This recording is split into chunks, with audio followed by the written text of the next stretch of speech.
Le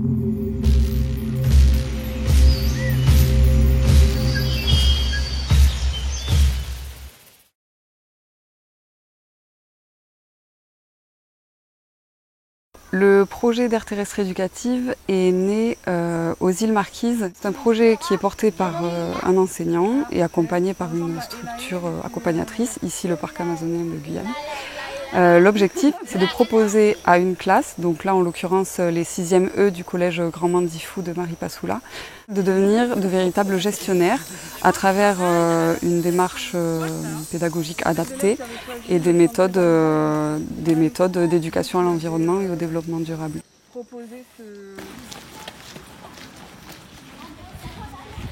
J'ai pensé à un projet pour que les élèves de 6e puissent prendre conscience de l'environnement qu'il y a autour d'eux, que c'est une richesse à exploiter et à mettre en valeur. Et le parc proposait de rentrer dans le cadre des aires terrestres éducatives. Et du coup, les deux projets se sont carrément emboîtés. La seule chose qu'il y a, c'est qu'en tant que professeur, on a toujours tendance à faire nos projets, à faire notre programmation, notre progression et impliquer les élèves. Alors que là, c'est plus les élèves qui sont à l'initiative et qui développent les outils, qui partent dans le sens qu'ils veulent. C'est un peu déroutant au début, mais je trouve ça super intéressant et c'est pour ça que je me suis inscrit dans le projet. Là, effectivement, ce sont les élèves qui ont choisi la crique d'Aouda, le sentier de la crique d'Aouda, que les élèves vont étudier. On commence par faire un état des lieux général pour identifier les différentes thématiques à étudier tout au long de l'année, que ce soit autour de la faune, de la flore, l'impact de l'homme. Et ces séances vont être réalisées en classe ou sur le terrain et accompagnées par des scientifiques divers et variés. Moi j'ai une petite question. Est-ce que c'était facile pour vous de mettre ce que vous entendiez plus ou moins loin? Eh bien, nous avons choisi ce site-là parce que nous voulons protéger ce site ici et nous voulons étudier la crique d'Aouda. Tout le monde connaît ce mot? D'abord, on veut le protéger en suivant les règles, en l'écoutant, en le regardant, en touchant.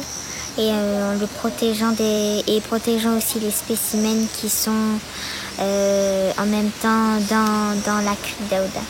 J'en ai déjà eu un, il faut en trouver un autre. Ce que j'ai préféré, c'est le sang et le toucher. J'ai entendu des grenouilles, la cigale et un avion et des rires et des cris.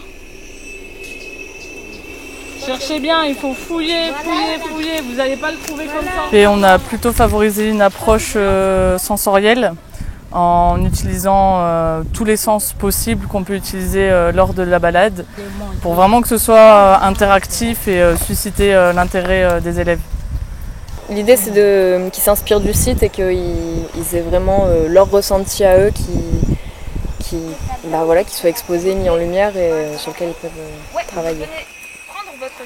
Le fait d'aller sur le terrain, un cadre qui est loin du collège, le simple fait d'entrer dans le bus, j'ai vu qu'ils étaient excités comme des puces. Ils sont vraiment impliqués dans le projet. Pour eux, c'est l'occasion de découvrir un site qu'ils ne connaissaient pas forcément, parce qu'ils s'arrêtaient plus à la crique pour se baigner, et qu'ils découvrent qu'il y a une biodiversité à mettre en valeur et que c'est un sentier à valoriser.